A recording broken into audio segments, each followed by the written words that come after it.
Hello, I'm John Weeks and here is your COP26 roundup from the Evening Standard. Gender equality and science and innovation were the hot topics in Glasgow today. Again, we heard from a number of big names at the conference. Among them was US Speaker of the House, Nancy Pelosi, who said climate change was about more than just cutting emissions.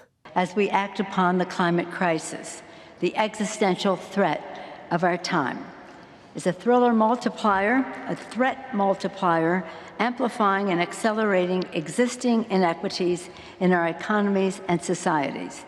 80% of people displaced in climate change globally are women.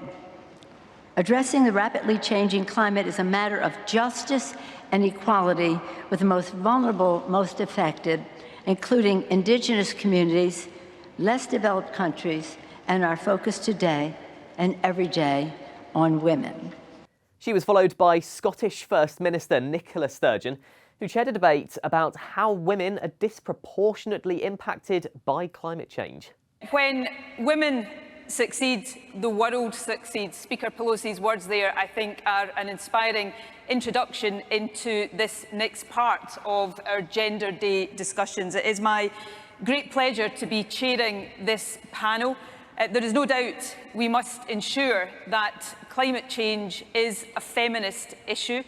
We must make sure that the experiences of women and girls across the world, so often disproportionately impacted by climate change, are understood as we devise the solutions. And we must make sure that the voices of women are at the centre of creating and implementing the solutions to climate change. Meanwhile, a man we're used to seeing over the past year, the government's scientific advisor, Sir Patrick Vallance, also made an appearance on a panel of science experts. He said it is going to be tough to meet the emissions targets the world is aiming for. So far, there have been some pretty significant pledges. We're not over yet. We've got several days still to go.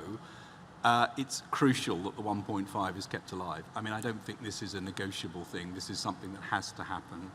I think if you think we've gone from 30% of countries having a net zero target to 90%, that's pretty good. The methane effects, the deforestation commitments, the 4 billion for agro-innovation. I think this is agri-innovation. Those are all important steps in the right direction, and I hope that we'll see more of that over the course of this week. And this is tough. I mean, 1.5 is really tough. It's not an easy target. Now, accessibility has been a bit of a big topic for COP26 so far.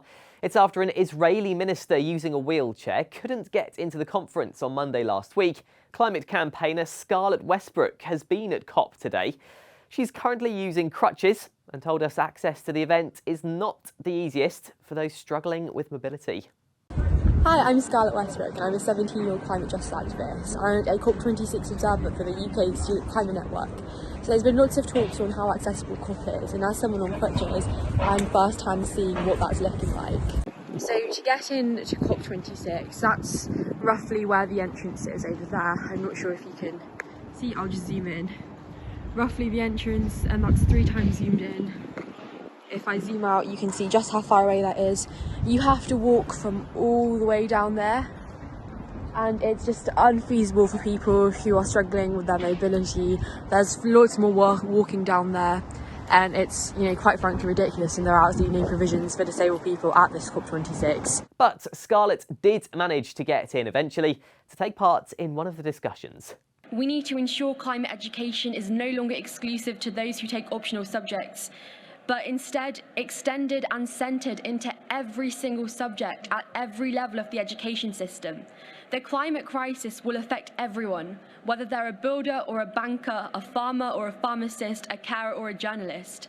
This means that climate education must be intertwined into every single subject in a way that's accessible for all.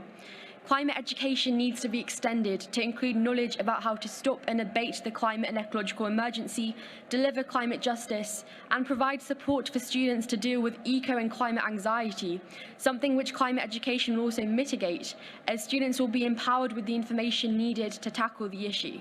And there was a rare but pertinent sight along the Millennium Bridge in Glasgow this afternoon. Little Amal, the actually quite big puppet, made her way along the bridge after appearing at the COP conference earlier. Amal and speaker Brianna Fruin opened the Gender Day event. Amal represents a young Syrian refugee child to raise awareness of the urgent needs of young refugees. She's also been highlighting the climate support needed for girls and women in the global south. Tomorrow, the conference will turn its attention to electric vehicles, as well as ways of making shipping more green. Leaders from the car market who've committed to 100% zero-emission vehicles by 2040 or earlier will host the headline event.